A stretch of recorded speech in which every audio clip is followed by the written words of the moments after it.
नमस्कार, सी न्यूज़ भारत में आप सभी का स्वागत है। इस वक्त मैं आपके साथ ऋचा सिंह।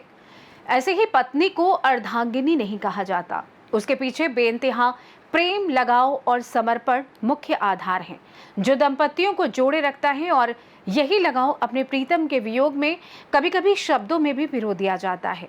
और जब वियोग, प्रेम और यादों का समन्वय होता है तो सामने आती है भावों की अनुगूंज, एक पुस्तक जिसका विमोचन राजधानी लखनऊ के चरण प्लाजा होटल में प्रसिद्ध साहित्यकार पद्मश्री डॉक्टर विद्या बिंदु सिंह, डॉक्टर नीरज बोरा, जस्टिस अमरनाथ वर्मा एवं सर्वेश अस्थाना द्वारा किया गया। इस पुस्तक की लेखिका सविता पशुपति नाथ ने पुस्तक के बारे में बताते हुए कहा कि उनकी कविताओं और गजलों में विरह की वेदना, सामाजिक सरोकार, स्त्री विमर्श की सचेतना एवं नारी भावाभिव्यक्ति परिलक्षित हुई। असमानताओं, विषमताओं से उपजा आक्रोश, अस्तित्व को बचाती स्त्री की जिजीविषा, जीवन की सत्यता, युद्ध की विभीषिका और वैराग्य एवं आध्यात्म की भी झलक दिखी। इससे हर कविता एक कहानी सी लगी।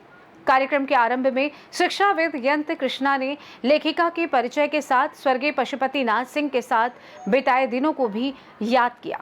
विशिष्ट अतिथि विधायक डॉक्टर नीरज बोरा और जस्टिस अमरनाथ वर्मा ने अपने उद्गार व्यक्त किए।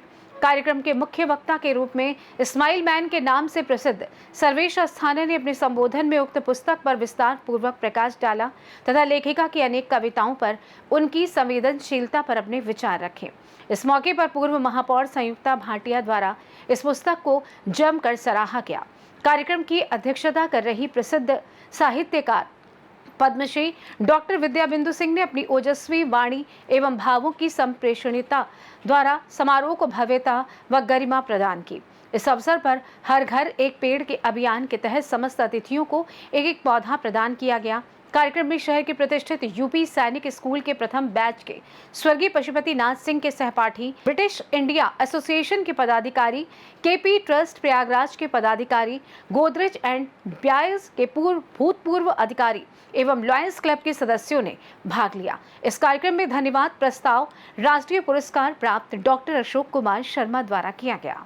भावों की अनुगूंज कविता संग्रह तो है ही, जीवन के इसमें कैनवास के जितने भी स्वरूप संभव हैं उन सभी को आप विभिन्न विधाओं में पा सकते हैं। शेर व शायरी के रूप में, गज़ल के रूप में, मुक्तक के रूप में, छंद के रूप में, कविता के रूप में, आपको जो कुछ भी है वो अतुकांत नहीं मिलेगा। और कुल मिलाकर ये एक प्रकार से एक आईना है इस दुनिया में बदलते रिश्तों का, बदलते भावों का, और जीवन के जो दौर हमारे आते जाते हैं, ये सब उनका एक प्रतिरूप, एक आईना है। भावों की अनुगूंज कविता संग्रह जिसका लोकार्पण हुआ, उसमें बहुत सारी संवेदनाओं से जुड़ी हुई, प्रिय के विछोह से जुड़ी हुई रचनाएं हैं।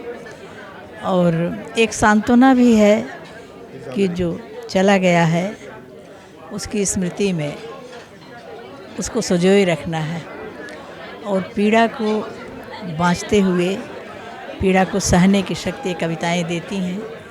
यहाँ पर जितने लोग आए सब उनके आत्मीय और परिचित परिवारिक जन जैसे थे और सब ने बहुत ही अच्छी तरह से बड़ी आत्मीयता के साथ बात की और इस किताब के लिए उन्हें बहुत बहुत धन्यवाद।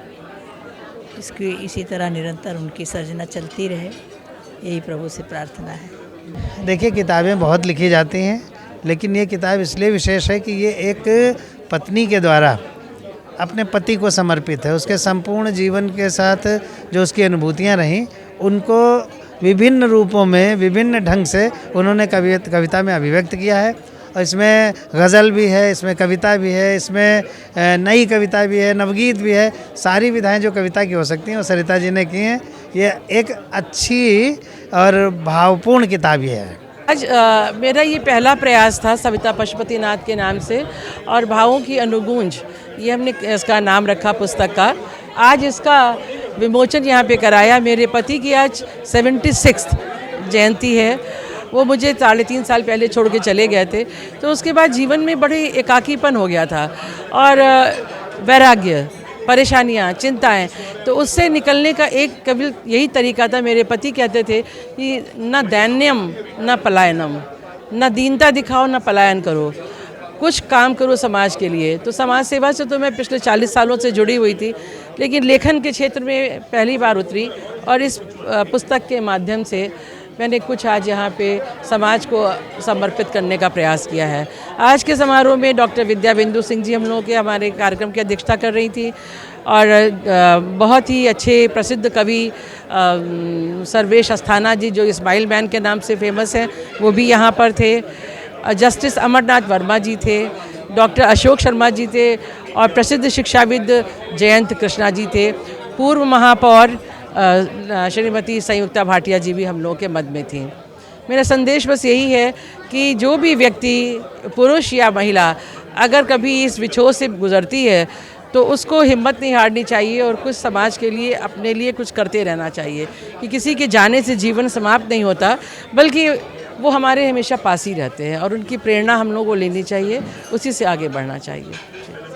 फिलहाल के लिए इस खास रिपोर्ट में बस इतना ही। देश दुनिया की तमाम बड़ी खबरों को जानने के लिए जुड़े रहिए सी न्यूज़ भारत के साथ। हर खबर आपके साथ, आपके हाथ।